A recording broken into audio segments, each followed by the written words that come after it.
4月3日，聖理查 Saint Richard of Chichester 基吉士主教紀念日。聖理查喺1197年喺奇古斯特出生，幼年時候家道中落，就遭父母棄養。理查胼手胝足咁耕耘田地，維持家人生活。過咗幾年，查理就將自己積蓄嘅錢全部送俾兄長，就單身去牛津大學讀書。查理節衣縮食，就完成咗學業。佢喺冬季冇暖爐取暖，同學幾個人夾份購買一套嘅校服，佢哋輪流穿咗校服去上課。理查一度由牛津轉去巴黎讀書，後來又返到去母校考取文學碩士學位。幾年之後，又去波倫日大學研究教會法律。波倫日大學係當時歐洲法學最高嘅學府。理查喺波倫日住咗7年，考取咗博士學位。波倫日大學有一位教授好賞識理查嘅才學，佢想招佢做佢嘅女婿，但係理查有志守貞，婉言謝絕，就毅然返去自己嘅國家。牛津大學立即就聘請佢做教務長。林孔主教、高寒德同埋坎特柏里總主教聖愛門治理治都係佢當時嘅老師，都想爭取聘請佢做總務主任。最後查理就接受咗聖愛門嘅聘請，協助治理教區事務。聖愛門因為國王阻撓佢任命教會各級管理人員，就憤然辭職，退隱到邦第尼西督會修院。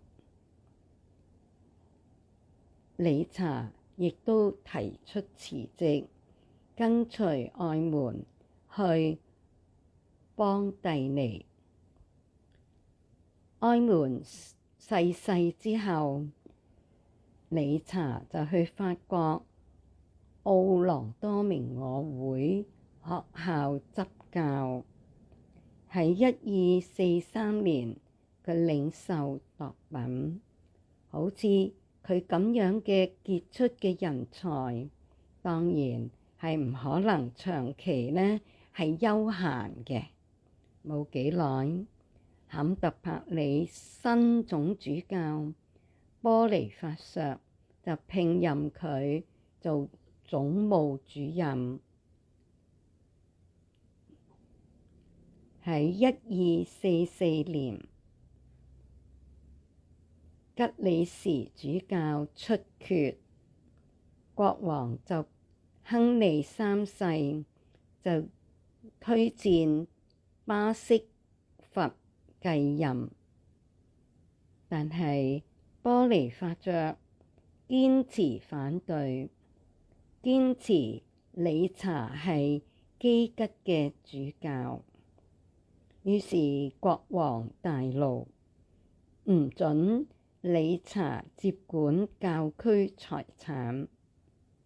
雙方將爭端呈報俾羅馬教廷，請教宗依諾增爵4世裁決。教宗支持理查，就親自喺1245年3月5日祝聖理查為主教。理查喺羅馬祝聖主教之後，就返去英國接任。當時國王就下令禁止任何人與新主教來往，或者招待佢食宿。理查到咗基吉，主教府已經被國王封閉，無法入內。好彩有一位勇敢嘅神父將自己嘅房屋借俾主教暫住。理查喺呢一間簡陋嘅房舍住咗2年，排除種種嘅困難，治理教區事務。佢步行出外探訪各區嘅教友。教宗就向亨利3世表示，如果佢再一意孤行、執迷不悟，就將以絕罰處分。亨利國王無奈就承認新主教，將一部分教產歸還。自此以後，主教府嘅經濟狀況稍見好轉，但係理查照常到最刻苦嘅生活，服裝樸素，戒食肉類，貼身穿苦衣。理查執行主教聖職一共8年咁耐，好似一般慈父咁樣對待信友。佢對吝嗇、異端同埋不道德嘅行為直言申斥，毫不留情。理查對救濟窮人非常熱心。有一日，掌管主教財政嘅人員話俾主教聽，佢嘅庫房中嘅經費欠缺，賑災嘅費用應稍為減鬆。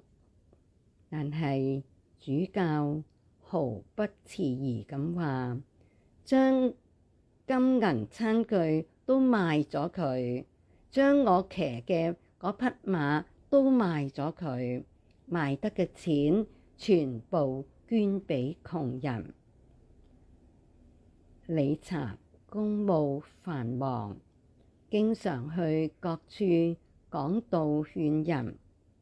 喺1253年4月3日，佢去海濱講道，到咗杜佛呢笪地方，就突然患咗重病，就喺旅舍逝世。當時佢享年55歲。9年之後，就被教宗烏爾班諾4世榮列聖品。